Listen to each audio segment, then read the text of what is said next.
दोस्तों नेपाल में 5G network testing काफी आगे है। 5G को एक रेवोल्यूशन भी माना जा रहा है और 5G को लेकर ही हाल ही में नेपाल टेलीकॉम अथॉरिटी ने कुछ बड़े कदम भी उठाए हैं। लेकिन हम सब ने हाल ही में 5G को लेकर कई चीजें सुनी हैं, जिसमें कई चीजें सच हैं और कई चीजें झूठ।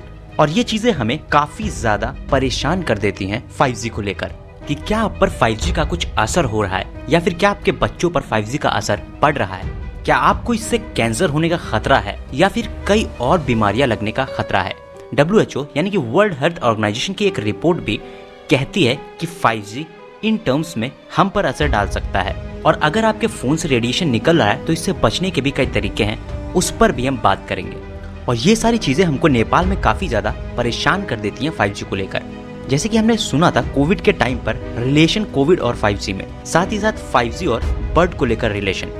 तो क्या नेपाल में 5G का कुछ असर इंसानों पर पड़ रहा है या फिर कई और देशों में क्या असर पड़ रहा है। साथ ही जानेंगे कि नेपाल में 5G की टेक्नोलॉजीज क्या हैं और क्या वो असर डाल सकती हैं या नहीं। और साथ ही इस चर्चा के एपिसोड में बात करेंगे 5G को लेकर चल रही सभी बातों का।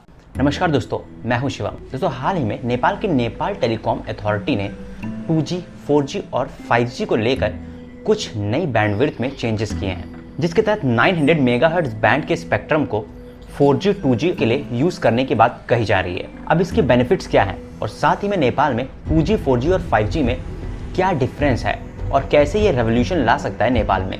और हाल ही में आपको कई व्हाट्सएप फॉरवर्ड्स भी मिले होंगे कि नेपाल में 5G टेस्टिंग को लेकर ही बहुत सारी ह्यूमंस की डेथ हो रही है, जो कि कोविड के टाइम पर बोला जा रहा था। तो क्या इनमें कुछ रिलेशन है या नहीं और क्या वो खतरनाक है या नहीं, ये सब हम जानेंगे सिंपल लैंग्वेज में।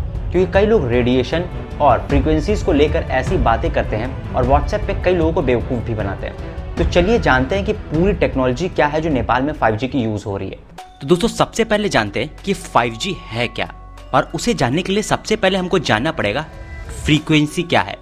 क्योंकि फ्रीक्वेंसी को लेकर कई बहुत सारी चीज़ें व्हाट्सएप पर हम सुनने को मिलते हैं कि 5G की बहुत हायर फ्रीक्वेंसी है, जिसकी वजह से हमको ये हो सकता है, हमको वो हो सकता है। तो सबसे पहले जानते हैं कि फ्रीक्वेंसी क्या है। दोस्तों सरल भाषा में बोले तो फ्रीक्वेंसी मतलब होता है कि नंबर ऑफ टाइम, कितने बार आप वो चीज़ करते हैं। जैसे कि आप दिन में 3 बार खाना खाते हो तो आपकी फ्रीक्वेंसी है 3 टाइम्स अ डे, 3 बार दिन में खाना खाते हो। तो वैसे ही सिग्नल्स के मामले में फ्रीक्वेंसी पर सेकंड के हिसाब से होती है, जिसको डिनोट किया जाता है हर्ट्ज में, जो कि हम देखते हैं कि 1000 मेगाहर्ट्ज, और वाईफाई राउटर में देखते हैं 2.5 गीगाहर्ट्ज।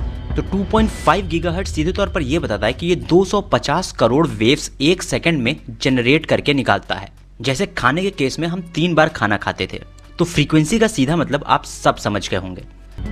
लेकिन रेडियो वेव से रिलेटेड एक और फैक्ट ये भी है, जितनी ज़्यादा फ्रीक्वेंसी बढ़ती जाती है उतना ज़्यादा इसको ब्लॉक करना भी आसान होता जाता है। जो 5G टेक्नोलॉजी में बहुत ज़्यादा फ्रीक्वेंसी है, यानी 35 गीगाहर्ट्ज की फ्रीक्वेंसी, तो वो बहुत जल्दी ब्लॉक भी हो जाती हैं। और इसीलिए जो समुद्री सबमरीन्स होती हैं और समुद्री जहाज होते हैं वो लो फ्रीक्वेंसी और हाई वेवलेंथ वाले सिग्नल्स ही यूज़ करती हैं, क्योंकि इनको इंटरप्ट करना मुश्किल हो जाता है, इनको ब्लॉक करना मुश्किल होता है। तो अभी जब हम अपने फ़ोन का हॉटस्पॉट किसी को नेट शेयर करने के लिए देते हैं या फिर अपने वाईफाई से फ़ोन को कनेक्ट करते हैं, तो वाईफाई राउटर 2.5 गीगाहर्ट्ज का हमने सुना है और दूसरा होता है 5 गीगाहर्ट्ज का। दोस्तों 2.5 गीगाहर्ट्ज का सीधा मतलब है जो भी ऑब्जेक्ट हमारा इस राउटर के पास रखा होगा उसके अंदर से जो वेव्स जा रही हैं वो करीबन 250 करोड़ वेव्स होंगी, जो कि डेटा को ला और हम तक पहुंचा रही हैं। और वहीं अगर राउटर में हम देखें तो 5 गीगाहर्ट्ज होता है, जिसको हम कहते हैं कि ये और ज़्यादा फास्ट है।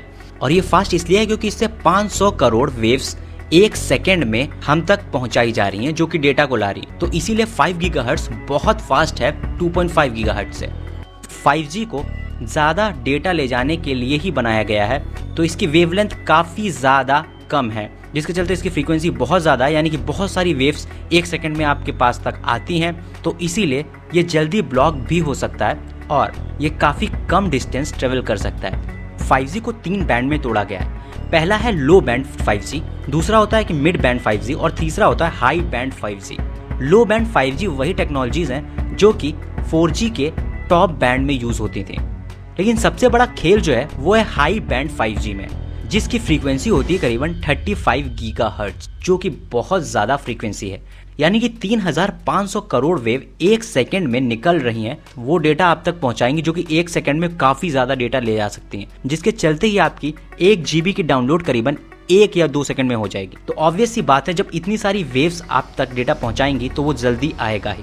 तो जो लोग ये कहते हैं कि 5G बहुत ज़्यादा हानिकारक है, तो इसमें कहीं सेंस नहीं बनता, क्योंकि 5G बहुत जल्दी ब्लॉक हो जाता है, आपके हाथ से भी वो ब्लॉक हो जाएगा, क्योंकि और ज़्यादा फ्रीक्वेंसीज की हैं तो ये और ज़्यादा जल्दी ब्लॉक भी हो जाएंगे। और यही चीज़ 5G की एक कमज़ोरी भी है। और इसीलिए आप 5G फ़ोन अगर ख़रीदेंगे तो उसमें आप देख सकते होंगे कि 3-4 जगह पे एंटीना होंगे, जो कि ऐसे कॉर्नर्स में दिए जाते हैं जहां पर आपका हाथ ना हो, क्योंकि आपका हाथ उन वेव्स को रोक सकता है। तो इसके लिए आपके फ़ोन तक सिग्नल भी नहीं आएंगे और सिग्नल कमज़ोर हो जाएंगे। और इसीलिए हाई बैंड 5G के लिए काफ़ी ज़्यादा मोबाइल टावर की भी ज़रूरत पड़ जाती है, क्योंकि इनकी फ्रीक्वेंसी ज़्यादा है तो ये बहुत दूर तक ट्रेवल नहीं कर पाएंगे। और इसीलिए नेपाल में भी अभी हाई बैंड 5G पर काम नहीं हो रहा है, क्योंकि उसके लिए बहुत ज़्यादा टावर्स की ज़रूरत पड़ेगी। हालांकि मेन शहरों में हाई बैंड 5G आपको देखने को मिल सकता है। तो जो लोग सीधे तौर पर ये कहते हैं कि हाई फ्रीक्वेंसीज बुरी हैं, तो हर चीज़ में हाई फ्रीक्वेंसीज बुरी नहीं है। रेडियो वेव्स में हाई फ्रीक्वेंसीज को ब्लॉक किया जा सकता है आसानी से। अगर आप 2G को हार्मफुल नहीं मानते तो 5G को हार्मफुल नहीं मानना चाहिए, क्योंकि इस पर कोई भी सेंस नहीं बनता है। और साथ ही बिना गवर्नमेंट के परमिशन के ये मोबाइल कंपनीज वाले कोई भी फ्रीक्वेंसीज नहीं ले सकते। इनको फ्रीक्वेंसीज अलॉट की जाती हैं, उसी के हिसाब से उन फ्रीक्वेंसीज पर ही ये लोग सिग्नल्स को डिसिपेट करते हैं, जो कि हम लोग के मोबाइल फ़ोन तक आते हैं। अब जो दूसरी चीज़ हमको सुनने को मिलती है 5G के साथ, वो है रेडिएशन। लोग कहते हैं कि इससे बहुत रेडिएशन बढ़ रहा है। तो वो रेडिएशन क्या है जो लोग कहते हैं और व्हाट्सएप मैसेज के ज़रिए हमको बताते हैं कि 5G से बहुत ज़्यादा रेडिएशन बढ़ रहा है। रेडिएशन मतलब सीधे तौर पर कुछ भी निकलना। जैसे कि हम गाड़ी के इंजन को चलाते हैं तो इंजन से हीट निकलती है, यानी कि हीट को रेडिएट करता है इंजन। साथ ही साथ गाड़ी चलती है तो एक एनर्जी भी देता है। तो रेडिएशन अपने आप में कोई बुरी चीज़ नहीं है। रेडिएशन आमतौर पर हर जगह हमको देखने को मिलती है। लेकिन जो बुरा रेडिएशन है वो है आयनाइजिंग रेडिएशन। जो आयनाइजिंग रेडिएशन होता है वो आपके सेल के केमिकल बॉन्ड को तोड़ देता है, जिसके चलते ही कैंसर हो सकता है। और जैसा कि हम लोग ने चार्ट में भी देखा था कि जितनी ज़्यादा फ्रीक्वेंसी बढ़ती जाती है उतना खतरनाक वेव होता जाता है, जो कि होती है एक्सरेज और गामा रेज। यानी कि एक्सरे जो आप करवाते हैं जब आपकी हड्डी टूटती है, उसका असर आपकी बॉडी पर पड़ सकता है। लेकिन वो भी काफ़ी ज़्यादा देर तक आप एक्सरे में अगर रहते हैं, उससे कैंसर होने के चांसेस बढ़ जाते हैं। ये ज़रूरी नहीं है कि आप एक्सरे में 1 बार जाओगे, 2 बार जाओगे या 5 बार जाओगे तो आपको कैंसर ही हो जाए। लेकिन अगर आप लॉन्ग टर्म के लिए एक्सरेज में खड़े रहते हो तो आपको कैंसर होने के चांसेस ज़्यादा हैं, और उतना ही ज़्यादा गामा रेज के साथ बढ़ जाता है। और दोस्तों, जो नॉन आयोनाइजिंग रेडिएशन है वो अपने आप में काफ़ी ज़्यादा सेफ है, क्योंकि उससे आपकी बॉडी पर कोई भी असर नहीं पड़ता है साइंटिफिक तौर पर, जिसकी काफ़ी रिसर्च भी हो चुकी हैं। और ये सारे 2G, 4G और 5G ये नॉन आयोनाइजिंग रेडिएशन है। तो अब जानते हैं कि एनिमल्स और ह्यूमंस पर क्या इसका असर पड़ रहा है 5G का, जो कि नेपाल में 5G यूज़ हो रहा है। दोस्तों, सबसे पहली बात तो नेपाल में जो 5G यूज़ हो रहा है वो यूज़ हो रहा है लो बैंड कैटेगरी का। और हाल ही में जो NTA की खबर आई है 6 जुलाई को, उसमें कहा जा रहा है कि 900 मेगाहर्ट्ज की जो फ्रीक्वेंसी है उसी फ्रीक्वेंसीज में हम 2G, 4G लाने की भी तैयारी कर रहे हैं। यानी कि वो अप्रॉक्सीमेटली कहीं ना कहीं 4G कैटेगरीज के ही होंगे, बट स्लाइटली बेटर होंगे। लेकिन इन फ्रीक्वेंसी के अपार्ट 5G फ्रीक्वेंसीज पर भी टेस्टिंग हुई है। तो इनसे क्या असर पड़ सकता है जानवरों पर या फिर बर्ड्स पर? दोस्तों, अभी तक की जो रिसर्च आई है उनसे ये नहीं साबित होता है कि कोई भी 5G नेटवर्क्स, 2G नेटवर्क्स या फिर 4G नेटवर्क से असर पड़ा है बर्ड्स पर, क्योंकि ये सब नॉन आयोनाइजिंग रेडिएशंस हैं और इसका असर इंसानों पर या फिर जानवरों पर नहीं पड़ता है। कुछ मूवीज़ आपको ज़रूर देखने को मिल जाएंगी जो कि इस चीज़ को एक्सप्लेन करती हुई दिखेंगी, लेकिन मूवीज़ कोई फैक्ट नहीं होती हैं। लेकिन क्या इन इलेक्ट्रोमैग्नेटिक वेव्स का जो कि सिग्नल्स हैं, इनका कोई भी असर नहीं पड़ता हम इंसानों पर या फिर जानवरों पर? तो ऐसी बात भी नहीं है। दोस्तों, WHO यानी कि वर्ल्ड हेल्थ ऑर्गेनाइजेशन की एक रिपोर्ट जो कि 2017 की थी, वो स्टडी ये कहती है कि 1.8 गीगाहर्ट्ज और 2.2 गीगाहर्ट्ज टिश्यू हीटिंग कर सकते हैं। और इससे जो असर होता है वो ह्यूमन बॉडीज पर इतना हो सकता है कि बॉडी का टेम्परेचर स्लाइटली बढ़ जाता है, बट इसके भी चांसेस काफ़ी कम है शॉर्ट टर्म्स के लिए। साथ ही साथ इसीलिए सेलफोन्स की एक रेटिंग होती है, यानी कि सेलफोन कितना रेडिएशन एमिट कर रहा है, जो एक तरह से बर्निंग इफेक्ट या फिर हीटिंग इफेक्ट आपको दे सकता है अगर वो एक कंसंट्रेशन में दिया जाए। लेकिन सेफ्टी पर्पस के हिसाब से वो 4 से 5 गुना कम रेटिंग्स रखी जाती हैं। साथ ही साथ 5G को लेकर एनिमल पर भी 2019 में कुछ रिसर्च निकल के आई थी, जो कि 2020 में भी थी, और इलेक्ट्रोमैग्नेटिक पर भी कुछ रिपोर्ट्स निकल के आई थी कि ये स्नेल्स और फ्रॉग्स पर असर डाल रही हैं, बट वो भी एक अनक्लियर स्टडी थी जो कि बड़े पैमाने पर नहीं देखने को मिली। और एक इंटरनेशनल स्टडी तो ये भी कहती है कि लो फ्रीक्वेंसी इलेक्ट्रोमैग्नेटिक वेव ज़्यादा कैंसर कॉजिंग है बल्कि हाई फ्रीक्वेंसी से, यानी कि 2G ज़्यादा कैंसर कॉजिंग हो सकता है ना कि 5G।